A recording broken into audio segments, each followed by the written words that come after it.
and then the other thing that you mentioned about the giving, and to me that comes back to this feeling of there's people who look at scarcity, there's scarcity-minded people, and then there's abundant-minded people. And I am not saying that every relationship and every dealing I have, I'm always trying to think abundantly, though I try to have that in the forefront of my mind. But I know some people, when they're, if for instance, I lost a friend of mine because I started putting on my own seminar. He thought that he should be the only one that puts on seminars in this particular marketplace, and which is crazy. And everyone is out to get him, and it's because of the scarcity mindset. And his business keeps slowing down and keeps getting smaller. And for me, the abundance mindset is hopefully that if I can give more and more as far as even the charitable contributions, then I will get back more and more in return, just from the natural law of money. It is a natural law.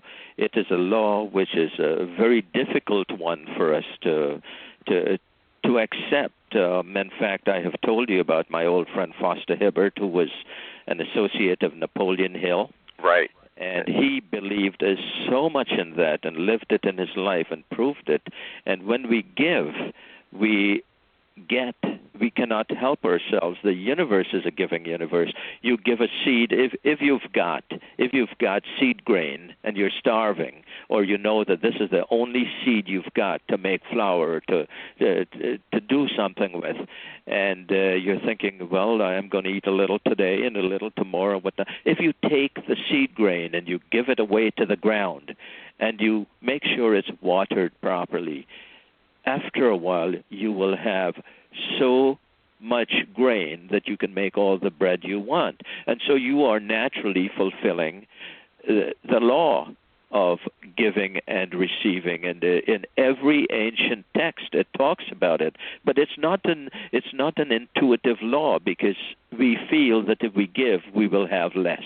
Right. If I have $10 and I give away $6, well, then I only have 4. And only is a more deadly disease, because it's called, we can all die of onlyness, because we never can outgive the universe. That's the law. Now, my example is clear. There are friends of mine who said, John, you could be a multi-millionaire within a few months if you want to. Why don't you do that? And I said, yeah, I would like to, but I find what I'm doing more interesting. I'd like to just make a few $100,000 a year, live comfortably, and write some books and talk to people, and maybe do nothing. I just want to have the choice to do nothing if I want to, or maybe go on another trip, or do just bloody well whatever I want to do compared to the early days. It's my choice. How much is enough? I don't know, but take, for example, this year we'll be doing a few things which will create a little bit more affluence. Do I want to make that 1,000 times more?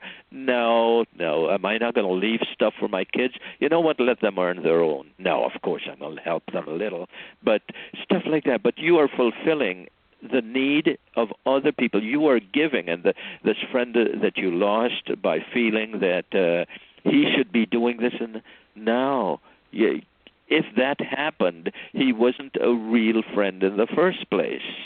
And this is not a competitive universe.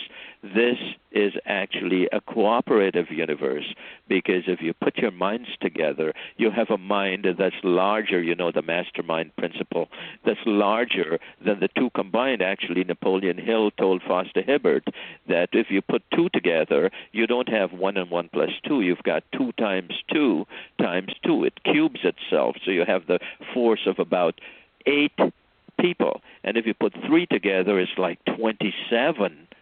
And so it goes, 4 people together have the force of about 6 to 4. So the mastermind principle works. So if a friend wanted to do what you're doing and you join together instead of having problems with doing it together, it will be better for everybody. It's what I call the Alice in Wonderland syndrome, which I love. It says all have won, and so all must receive prizes.